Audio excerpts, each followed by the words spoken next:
What is going on, y'all? I'm KMBest, and today we're doing a little bit of a tier list. One of the number one questions people ask me is, hey, KMBest, what should I buy? And while that is a generally contextual question, I will be putting the Series 4 and 5 cards into tiers as far as what you should buy or what I recommend you buy. However, I will also be discussing each of the cards in a little bit of detail, so hopefully you don't just come away with a tier list, my understanding of how this works, but also my understanding of the card and the decks it goes in. I'll be talking about conditional cards for these cards, what else they need to be great, and why I'm putting them in each tier. It's going to be a little more freeform today, a little more like thinking as I'm doing it, because there's a lot going on when you talk about ranking something like this, and I don't want to put no thought into it. I want to be as accurate and detailed as I can. That means,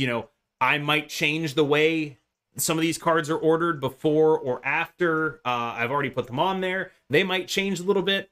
Don't worry. Just, check the end of the video. You'll see my final one. There you go. So I will be starting. I think we're just going to be starting in like just some solid alphabetical order. What you'll notice is there are a couple cards on here who have not been released yet, but that's okay. They haven't been released. We're not going to rate them yet. I'm a big believer in not getting too far ahead of yourself. Once you play with a card, you have a much better sense of it. There are some cards that I have not played with here, like Ghost, but I have a sense of Ghost from other people playing with it, from generally seeing it in existence as opposed to just theory crafting. So let's start with Agent Coulson, who is a difficult card to rate for me, because I think he's a very good card, but he's also one that is not worth buying a lot of the time, especially now that he's being downgraded into Series 3 at some point in the near future. So I would put Agent Coulson in the decent but not crucial at the moment tier, which is to say, if you really have a good idea with Agent Coulson, if you want to be playing the best possible Dino deck, I suspect it involves him, but I'm not positive. He's decent. You probably shouldn't spend on him right now. So the next card on the list is Atuma, who is a card that I think is a little difficult to rate on the grounds that Atuma only really goes in one deck, and it's a deck that wants to play armor and zero in order to mitigate his downside of getting blown up whenever you put him in a lane with other things in it. So if you want to play that deck and you are willing to spend tokens to play a slight upgrade over Typhoid Mary, maybe a slight upgrade over She-Hulk, honestly, maybe a downgrade to She-Hulk, there are things you can do with Atuma. I would say I have played this card more than many of the cards on this list. That said, I would say Atuma also goes in the decent tier.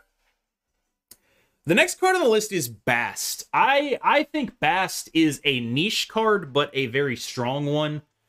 Basically, every Mr. Negative deck worth its salt wants to play Bast. And that's generally, for me, I would say that's good enough for me to put it in the great cards tier. I would suspect it is the lowest of the great cards tier, but it is a card that deserves respect. It's a good card. You can play it in competitive decks. You have been able to do so since it came out. It's a little limited in terms of the decks it goes into, but it's a good card to have. So I will put this in the great cards tier. Next on the list is Black Panther. I have a lower opinion of Black Panther than most because he tends to go in combo decks with cards like Arnim Zola. Arnim Zola and Black Panther very reliant on reveals. When Cosmo is a popular card, it's usually bad to be doing this. When Armor is a popular card, it's usually bad to be doing this. You can also play some sort of newfangled Arnim Zola Black Panther negative if you're really into high rolling people. Again, generally a card that is good but is not my style. Very one-dimensional, very telegraphed kind of card. I will put it in the decent tier, but honestly, it's edging close to the bottom of that just because of how telegraphed it is. Next on the list is Darkhawk. Darkhawk used to be a meta-defining card. Now, after the Zabu nerf, I think he's pretty damn good. But generally, the best usage I've found for him is, you know, you can play him in some Zabu decks still. You can play him in some Sarah Zabu decks. You can play him in Thanos as a way to target other Thanos players. He's a little more niche. He exists on the line where I think he's a great card, but I don't necessarily think he's someone you want to purchase 100% of the time. I'll put him in great cards, but honestly, I think what I'm learning here is I actually need another tier. We're going to add a row above. That's literally just Shuri, right? Because there's a qualitative difference between Darkhawk and Shuri. In my opinion, Shuri is the best card that you can buy that is not one of the cards that's never getting downgraded. So I'm just gonna go ahead and put her here. She just has her own tier here, where she is just, in my opinion, a meta-defining card who is a great purchase as long as you have things like Red Skull in your collection already. She will put in work. She is an extremely powerful card.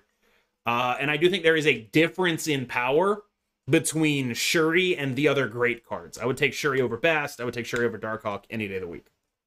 So next on the list in alphabetical order is Dazzler, who is a little too niche for me to even think she's remotely playable. She's seen play in some Thanos ongoing decks, but I tend to believe that is one of the worst variants of Thanos you can play. A lot of Thanos decks are strong and skate by on being Thanos decks. To me, I would say the Thanos Lockjaw decks are a little bit stronger, a little more able to beat the bad draws, able to beat the tech cards. For example, Thanos ongoing has some trouble with Killmonger. Not always, but it does. Thanos Lockjaw, suddenly those stones are giant dudes. Not really a thing you have to worry about to the same degree. I would put Dazzler in the no tier. I do not think you should be spending tokens on this card. Oh, the bottom list is cut off the screen now? Well, that's the trouble with live television. No, it's not. Jerk. You just mean this thing? You want to see how many more things are going? There you go. It's totally visible. This stream was pre-recorded in front of a live studio audience who are doing their best to ruin my takes. This is going in the video, by the way. Let's get back to it. So, the next card on the list is Galactus. Galactus is a pretty easy not getting downgraded tier, so it's very easy to say, oh, Galactus, that's a great card. You should spend your money on this card, because Galactus is not getting downgraded. That's usually the best possible investment you can make. He's going to cost 6,000 tokens 6 months from now, probably. Based on communications from Second Dinner, they do not plan to downgrade Galactus or Thanos anytime in the near future. Galactus is a linear card. You want to be running Null with him if you can, so it does make him a little bit of a pricey purchase, but since he's not getting downgraded, your investment doesn't depreciate the same way other cards that you might purchase depreciate. So, linear, kind of boring, pretty powerful, good card, worth buying if you have it. Now, you will have to choose between Galactus and Thanos at some point, probably, if you're very early in the collection track. I would, in those situations, default to Thanos. I find him more fun. I find him just as powerful. Galactus is more proven, though. Next card on the list is Ghost. I would put Ghost, and this might surprise some people, I would put Ghost in the if you really want to tier, because I don't really see a use case for her where she's awesome, but I see some use cases for her that are, like, pretty cool. And she's at least unique enough to make me like, I get why someone would want to buy this. I get why someone would want to play with this. In a way that I don't get why someone would want to play with Dazzler outside of really liking Dazzler, right? I think it's pretty cool that she exists. It's going to be a while before she realizes her full potential, in my opinion, but it's a cool effect to have. I'm glad it's in the game. If you really want to play around with that, feel free. There are definitely better options, but I won't get mad at you. Next card on the list is Helicarrier. It's going straight to the no tier. This card is not good. It is a meme dream card, but it's getting downgraded to Series 3 in the near future, so definitely don't spend tokens on it. And B, I have not seen it used to any kind of reasonable effect since the Zabu nerf, and even before the Zabu nerf, it was in like the 5th best Zabu deck. So, you know, not great. Not great in my personal opinion. The next card on the list is Kang the Conqueror, who has not come out yet. So I will not be rating him because I don't believe in that shit. Next is Null, who is a extremely difficult card to rate because he is so conditional, right? If you have Galactus, Null is amazing. If you don't have Galactus, Null is not good. I'm putting him in the great cards tier. That is specifically in the context of Galactus. He is the peanut butter to Galactus's jelly. They go together, and it just works. Galactus blows up the board, usually after you play a Dr. Octopus to pull a bunch of big shit down. Null is arbitrarily large, wins you the game. They are outstanding together, not very good apart. So I'm putting him in the great cards tier. Next is Maria Hill, who is slated for a downgrade and pretty damn bad. The issue she has is you don't necessarily want to play her in decks that want to fill up the hand because the 1-cost card you end up being able to play a lot of the time. Like, it's not like she's going to be putting cards in the hand that much. You're kind of just playing her. The one time I've seen her played with any real thought process has been decks where it's like, okay, we need to be able to play a 2-drop and then a 1-drop on, along with a 3-drop on turn 4. Like, I saw people try her in Silver Surfer. She wasn't very good there, and that's actually like a use case that is built specifically for her, where she is filling out your curve. I will put her in the no tier. M'Baku is sort of like the original meme card of Marvel Snap. He is this running gag. One of my first YouTube shorts, I didn't even put it on YouTube, it was just like a Twitter video, was me opening M'Baku right after I said I really didn't want to open M'Baku. So that's sort of the kind of card that he is. He is a little better than people think, which is to say, you can reasonably play him in a Thanos Lockjaw deck. You could reasonably play him in a Cerebro 2 deck. He would probably not be the best card to play. Like, you would probably be able to have a better option than him in both of those decks. So given that, I'm going to put him in the no tier. But I will note that compared to the other cards in the no tier, I actually think he's like a little bit of a cut above. Next card on the list is Orca. Orca is a very, very large man in a very, very large suit. I have not seen him used to any great effect. Generally, I think he might be able to fit in some shells where Destroyer goes, where he might just be like a useful piece. That said, I don't think something like this is worth spending any collector tokens on at any time, ever. You wait for him to downgrade, you get him then, not worth buying. So we're going to put Orca in the no tier as well. Sauron is very interesting. So Sauron is a card that tends to go with Shuri and Red Skull and Typhoid Mary and remove all these bad ongoings. But you have an issue. When you remove all these ongoings, you also lose access to cards like Armor and Cosmo that can protect your big guys from Shang-Chi and Arrow. So it's an upside-downside play. Right now, the metagame is such that I prefer playing the decks that do not run Sauron and do run, you know, Armor, Cosmo with your big guy Shuri game plan. That might not always be true.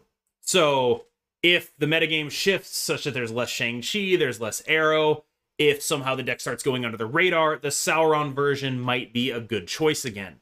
So given that, I would put it in the decent but not crucial tier, purely based on the temporal, like the time it is right now, the metagame that we're in right now. I do not think you need to be buying Sauron for 6,000 tokens. He's very close here, though. I'll be honest. Like, this is a very close thing to do. Next on the list is Sentry. This card sucks. It's a bad card. You can play it with Viper. You can try playing it with, like, things that fill up the board. You can probably get away with it if your deck can carry a bad card. It's never the best option you can play. The last time it was decent was when Zabu was around, so you could go Sentry and Viper the Void over to your opponent on turn 4. It's not good now. Do not play it. Do not buy it. Shadow King is next. I thought Shadow King would be super cool because I thought he also worked on ongoing effects. It turns out he does not work on ongoing effects, which means Devil Dinosaur keeps growing, Morbius keeps growing. He doesn't actually do what I thought he would do, and in that vein, he is a much, much, much, much, much, much, much worse card than he should be. The card's ass. Don't buy it. Next on the list is Shana. Shana is a better card than people think, and I think I would go so far as to say she's actually pretty damn good. But the fact that she costs 6,000 tokens, she suffers from 6,000 token syndrome, where if you do want to buy her, there's probably something better for you to buy, and if you are the kind of person who has enough tokens to buy her, you probably have something better to do. So it's a tough spot, but I actually think Shana's a good card. I am going to put her in the decent but not crucial tier. I think she's very strong, honestly. It's just there's generally better things to be doing, in my humble opinion. Next on the list is Silver Surfer. I might be a little biased here. I think this card is still a very good card. It's been nerfed. I get it. I think the deck is underrated right now. I think it does strong things still. +2 to all the 3-cost cards you play is still a really, really strong thing to be doing. I am going to put Silver Surfer in the great cards tier. Next is Stature. Card is not out yet. I'm hopeful for it, but it seems a little too conditional to make a real dent on the meta unless it ends up being a lot more easy to discard cards from your opponent's hands. So we're going to move on from Stature to Super Skrull, who sucks a lot. Not a good card. Not strong. Super Skrull is... So, like, here's the little test, right? I actually think Super Skrull is notably better than some of the cards in the no tier. Do we need to add, like, a second no tier just to be, like, no plus? Like, just no plus? Because, like, Shadow King and Sentry are no plus tier. Super Skrull would be like no tier, right? Like, Shadow King and Sentry are like delete the game. Super Skrull is, you know, no, right? Let's add another tier here. Let's add a row below. And it's just going to be, this is no minus. And this is where Super Skrull and Sentry are going to go. Yeah. This is where Super Skrull and Sentry are going to go. So, is there like a redder? Can I make this one even redder? We need to make this even more red. Let's make it like, yeah, this is no minus. Like, do not go here. This is the no minus tier. You can't even see where it says no minus. That's how bad it is here. Okay, there we go. It's slightly more visible here. This is no minus. All right. So next on the list for us, which is now no longer visible, but that's fine. There's only a few cards left anyway. Next is Super Skrull, who is going in the no tier, but like let's be clear here. Like there's no and then there's oh my god, do not do this, right? So, actually, let's make that clear. Oh my god, do not do this. There we go. Oh my god, do not do this. Do not do this to yourself. Next on the list is Thanos, who is actually, I think, to me, the best possible purchase you can make out of the collection track. If you have just the pool 1 and 2 cards off of him, you can still play a functional Thanos Zoo. If you have Lockjaw, you can start going absolutely bananas with this card. Great card. Highly underrated at the moment, in my opinion. I find the Thanos decks that I play to be the most consistent battle mode decks that I own. They are very strong. Highly recommend. Next on the list is Valkyrie. And this hurts me. This hurts me to put her here because I really like her, but I'm putting her in the if you really want to tier. I'm putting her in the if you really want to tier. That's where she goes now. It's tough. If you really want to play Valkyrie, you can play Valkyrie. If that's what you want to do, you can do it. I suspect you will have more success building around most of the cards above her. She's a very powerful card when your opponents don't expect her, which makes it very hard for her to fit into a meta deck because she's all about the element of surprise, right? She's all about, I got you, you didn't expect the Valkyrie, and that's tough. It's tough to be that. That said, she has some great applications right now. Great against Shuri decks as long as they're not running Cosmo, for example. Great in Thanos decks to pair with Blue Marvel and Soulstone. Outstanding at doing her job. Just not a star player right now, in my opinion. Next on the list, and last on the list, is Zabu. So, I think Zabu's still pretty good. He's somewhere between great cards and decent but not crucial. I think he tends to, for me, fall in decent but not crucial. I don't think you need him to do things, but you can, like, for example, Zabu Sarah, pretty powerful in my opinion. I find it hard to tell what the difference between him is. I find it hard to tell what the difference between him is. Zabu is like right here, yeah? Zabu is somewhere here. I think I would put him in decent but not crucial. And now I'm going to address some of the things that I'm seeing from my chat. Most people seem to be upset that I'm putting Valkyrie below Shanna or Valkyrie below Atuma. I think you could reasonably drop Atuma into... I think you could reasonably drop Atuma into if you really wanted to tier. I genuinely do think Shanna is decent, though. I actually do think Shanna is decent. If you wanted to drop Atuma a tier, I would listen to you.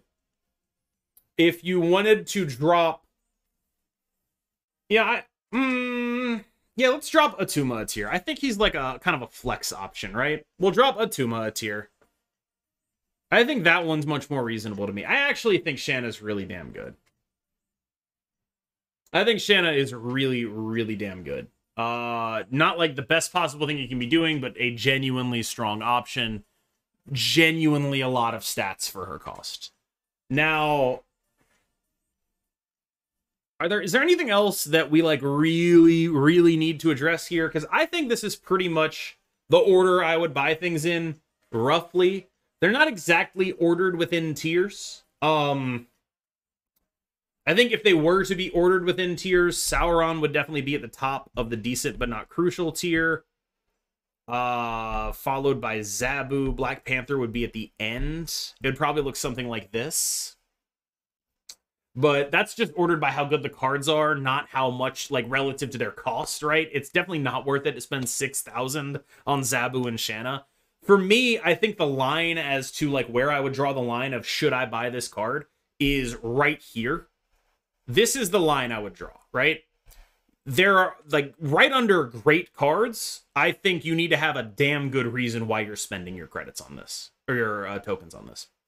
So, if you are looking at this, I think you need a damn good reason to buy anything under the great cards tier. You need a really, really compelling reason to do that, right? Like, that's the break point to me. If someone came into my chat and was like, I just bought Bast, I wouldn't make fun of them. If someone came into my chat and said, I just bought Null, I wouldn't make fun of them. I would say, you know, okay, if it's Bast, you go play Mr. Negative. If it's Null, you go play Galactus. Same with Darkhawk, same with Silver Surfer. If you came into my chat and said, I just bought Black Panther, I'd be like, you should not have spent those tokens. If you came into my chat and said, I just bought Dazzler, I'd probably ban you. just on principle. So that is, I think, the dividing line of this, where if you are going to spend your hard-earned tokens, and this is important to understand, the tokens mostly depreciate in value. It's very hard to actually get a full value for your tokens, which is why people are so focused on buying the broken cards in them. But I think that you are pretty much, let's make it clear here. The only cards I like fully endorse buying here are the ones in green, right? If they're green, buy them. Those are absolutely great buys. They are absolutely great buys. Thanos and Galactus are not getting downgraded, and they're part of great decks. Shuri is getting downgraded, but who cares? She's fucking incredible. And then everything else, it gets a little weird, right? Like, these are the marginal ones. These, and these are like, you better have a damn good reason to buy those. Because these tokens are not cheap. These are a resource that you have to invest wisely. So right now, as of right now, this is where my tier list sits at. If you have any questions, comments, drop them below. Make sure you like, subscribe, follow, all those good things. Brain chemicals, go burr. Really appreciate that. I'll see you in the next one. Once again, I'm KMBest. Thanks for watching.